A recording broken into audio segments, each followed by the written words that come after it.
ओम शांति। शांति। साकार मुरली 11 अक्टूबर 2025 सुनेंगे ईश्वरीय महावाक्यों को विस्तार से। मीठे बच्चे, तुम्हारा फर्ज है सबको स्थायी सुख और शांति का रास्ता बताना। शांति में रहो और शांति की बख्शिश इनाम दो। प्रश्न: किस गुह्य राज को समझने के लिए बेहद की बुद्धि चाहिए? उत्तर: ड्रामा की जो सीन जिस समय चलनी है उस समय ही चलेगी। इसकी एक्यूरेट आयु है, वह भी अपने एक्यूरेट टाइम पर आते हैं। इसमें एक सेकंड का भी फर्क नहीं पड़ सकता है। पूरे 5000 वर्ष के बाद बाप आकर प्रवेश करते हैं। यह गुह्य राज समझने के लिए बेहद की बुद्धि चाहिए। गीत: बदल जाए दुनिया, ना बदलेंगे हम। ओम शांति। रूहानी बच्चों प्रति रूहानी बाप बैठ समझाते हैं, बच्चों को रास्ता बताते हैं शांतिधाम और सुखधाम का। इस समय सब मनुष्य विश्व में शांति चाहते हैं। हर एक इंडिविजुअल भी चाहते हैं और विश्व में भी शांति चाहते हैं। हर एक कहते हैं मन की शांति चाहिए। अब वह भी कहाँ से मिल सकती है? शांति का सागर तो बाप ही है, जिससे वर्षा मिल सकता है। इंडिविजुअल भी मिलता है, होलसेल भी मिलता है, यानी सबको मिलता है। जो बच्चे पढ़ते हैं समझ सकते हैं। हम शांति का वर्षा लेने अपना भी पुरुषार्थ करते और उनको रास्ता बताते हैं। विश्व में शांति तो होनी ही है, चाहे कोई वर्षा लेने आए व ना आए। बच्चों का फर्ज है सब बच्चों को शांति देना है। ये समझ नहीं सकते 2-4 को वर्षा मिलने से क्या होगा। कोई को रास्ता बताया जाता है, परंतु निश्चय ना होने कारण दूसरों को आप समान बना नहीं सकते। जो निश्चय बुद्धि है वह समझते हैं बाबा से हमको वर मिल रहा है। वरदान देते हैं ना, आयुष्यवान भाव, धनवान भाव भी कहते हैं ना। सिर्फ कहने से तो आशीर्वाद नहीं मिल सकती। आशीर्वाद मांगते हैं तो उनको समझाया जाता है तुमको शांति चाहिए तो ऐसे पुरुषार्थ करो, मेहनत से सब कुछ मिलेगा। भक्ति मार्ग में कितने आशीर्वाद लेते हैं। माँ बाप, टीचर, गुरु आदि सबसे मांगते हैं हम सुखी और शांत रहे, परंतु रह नहीं सकते क्योंकि इतने ढेर मनुष्य हैं, उनको सुख शांति मिल कैसे सकती। गाते भी है शांति देवा। बुद्धि में आता है हे परमपिता परमात्मा, हमको शांति की बख्शिश करो। वास्तव में बख्शिश उसको कहा जाता है जो चीज़ उठाकर देवे। कहेंगे यह तुमको बख्शिश है, इनाम है।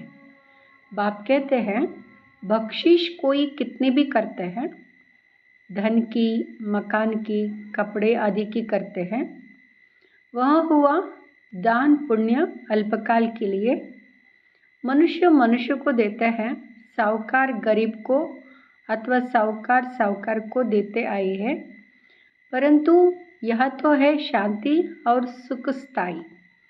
या तो कोई एक जन्म के लिए भी सुख शांति नहीं दे सकते, क्योंकि उनके पास है ही नहीं। देने वाला एक ही बाप है, उनको सुख शांति पवित्रता का सागर कहा जाता है। ऊंच ते ऊंच भगवान की ही महिमा गाई जाती है। समझते हैं उनसे ही शांति मिलेगी। फिर वह साधु संत आदि पास जाते हैं, क्योंकि भक्ति मार्ग है ना, तो फेरा फिराते रहते हैं। वह सब अल्पकाल के लिए पुरुषार्थ। तुम बच्चों का अभी वह सब बंद हो जाता है। तुम लिखते भी हो बेहद के बाप से 100% पवित्रता सुख शांति का वर्षा पा सकते हो। यह 100% अपवित्रता दुख अशांति है, परंतु मनुष्य समझते नहीं। कहते ऋषि मुनि आदि तो पवित्र है, परंतु पैदाइश तो फिर भी विष से होती है ना। मूल बात ही यहाँ है। रावण राज्य में पवित्रता ही नहीं है। पवित्र सुख आदि सबको सागर एक ही बाप है। तुम जानते हो हमको शुभाबा से 21 जन्म आधा कल्प 2500 वर्ष के लिए वर्षा मिलता, या तो गारंटी है।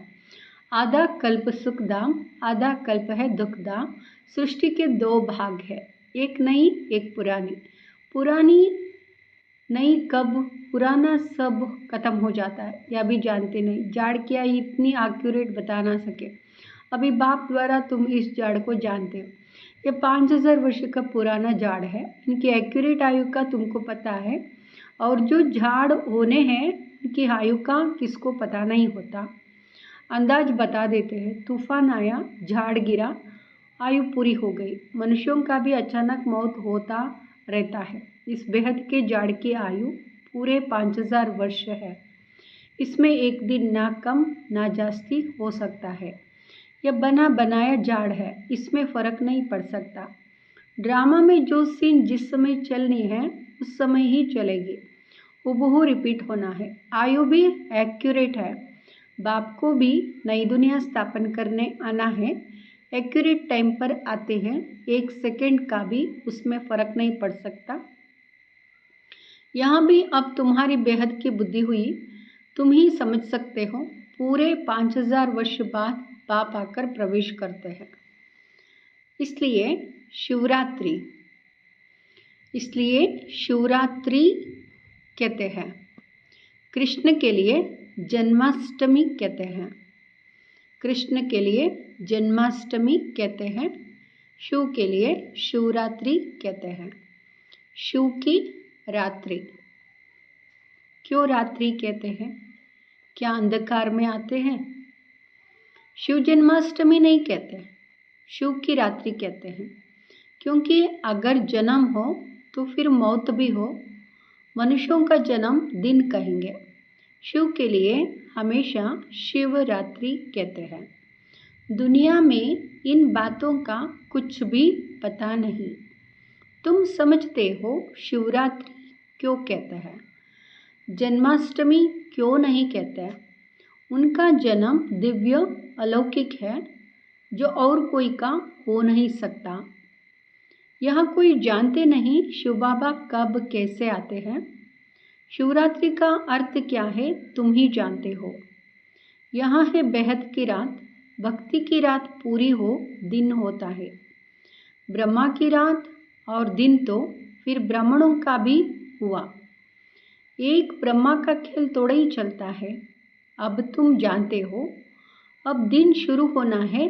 पढ़ते पढ़ते जाए अपने घर पहुँचेंगे, फिर दिन में आएंगे।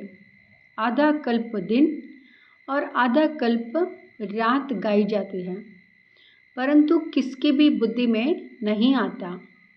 वो लोग तो कहेंगे कि कलियुग की आयु 40,000 वर्ष बाकी है, सतयुग की लाखों वर्ष है। फिर आधा आधा का हिसाब ठहरता नहीं। कल्प की आयु को कोई भी जानते नहीं। तुम सारे विश्व के आदि मध्य अंत को जानते हो। यह 5000 वर्ष के बाद सृष्टि चक्र लगाती रहती है। विश्व तो है ही, उनमें पाठ बजाते बजाते मनुष्य ही तंग हो जाते हैं। यह क्या आवागमन है? अगर 84 लाख जन्मों का आवागमन होता तो पता नहीं क्या होता। ना जानने कारण कल्प की आयु भी बढ़ा दी है। अभी तुम बच्चे बाप से सम्मुख पढ़ रहे हो, अंदर में भासना आती है। हम प्रैक्टिकल में बैठते हैं। पुरुषोत्तम संगम युग को भी ज़रूर आना है। कब आता है, कैसे आता है, यह कोई भी नहीं जानते। तुम बच्चे जानते हो, कितना गदगद होना चाहिए। तुम ही कल्प कल्प बाप से वर्षा लेते हो, अर्थात माया पर जीत पाते हो, फिर हारते हो। यह है बेहद की आरोह जीत। उन राजाओं की तो बहुत ही हार जीत होती रहती है, अनेक लड़ाइयाँ लगती रहती है। छोटी सी लड़ाई लगती है तो कह देते अब हमने जीता। क्या जीता? थोड़े से टुकड़े को जीता। बड़ी लड़ाई में हारते हैं तो फिर झंडा गिरा देते हैं। पहले पहले तो एक राजा होता है, फिर और वृद्धि होते जाते हैं। पहले पहले इन लक्ष्मी नारायण का राज्य था, फिर और राजाएं आने शुरू हुए, जैसे पोप का दिखाते हैं। पहले एक था, फिर नंबरवार, और पोप भी बैठते गए। किसकी मृत्यु का तो ठिकाना ही नहीं है ना। तुम बच्चे जानते हो हमको बाबा अमर बना रहे हैं, अमरपुरी का मालिक बना रहे हैं। कितनी खुशी होनी चाहिए। यहाँ है मृत्यु लोक, वहाँ है अमर लोक।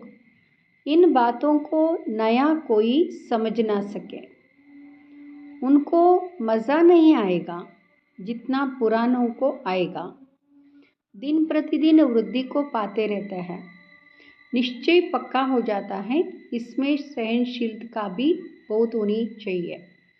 यह तो आसुरी दुनिया है, दुख देने में देरी नहीं करते।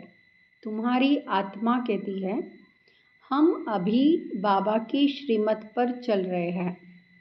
हम संगम युग पर हैं, बाकी सब कलयुग में हैं। हम अभी पुरुषोत्तम बन रहे हैं। पुरुषों में उत्तम पुरुष पढ़ाई से ही बनते हैं, पढ़ाई से ही चीफ जस्टिस आदि बनते हैं ना। तुमको बाप पढ़ाते हैं, इस पढ़ाई से ही अपने पुरुषार्थ अनुसार पद पाते हो। जितना जो पढ़ेंगे उतना ग्रेड मिलेगी। इसमें राजाई की ग्रेड है। वैसे उस पढ़ाई में राजाई की ग्रेड नहीं होती है। तुम जानते हो हम राजाओं का राजा बन रहे हैं, तो अंदर में कितनी खुशी होनी चाहिए। हम डबल सिरताज बहुत ऊंच बनते हैं। भगवान बाप हमको पढ़ाते हैं। कभी कोई समझ ना सके कि निराकार बाप कैसे आकर पढ़ाते हैं। मनुष्य पुकारते भी हैं, हे पतित पावन आकर हमको पावन बनाओ, फिर भी पावन बनते नहीं। बाप कहते हैं काम महाशत्रु है। तुम एक तरफ पुकारते हो कि पतित पावन आओ, अब मैं आया हूँ कहता हूँ बच्चे पतित पना छोड़ दो, तो तुम छोड़ते क्यों नहीं? ऐसे थोड़े ही बाप तुमको पावन बनाए और तुम पतित बनते रहो। ढेर ऐसे पतित बनते हैं। कोई सत्य बताते हैं, बाबा यहाँ भूल हो गई। बाबा कहते हैं कोई भी पाप कर्म हो जाए तो फौरन बताओ। कोई सच कोई झूठ बोलते हैं, कौन पूछते हैं? मैं थोड़े ही एक एक के अंदर को बैठ जानूंगा। यह तो हो ना सके। मैं आता ही हूँ सिर्फ राय देने। पावन नहीं बनेंगे तो तुम्हारा ही नुकसान है। मेहनत कर, पावन से फिर पतित बन जाएंगे की कमाई चट हो जाएगी, लज्जा आएगी। हम खुद ही पतित बन पड़े हैं, फिर दूसरे को कैसे कहेंगे कि पावन बनो? अंदर खाएगा कि हमने कितना फरमान का उल्लंघन किया। यहाँ तुम बाप से डायरेक्ट प्रतिज्ञा करते हो, जानते हो बाबा हमको सुखधाम शांतिधाम का मालिक बना रहे हैं, हाजिर नाजिर है।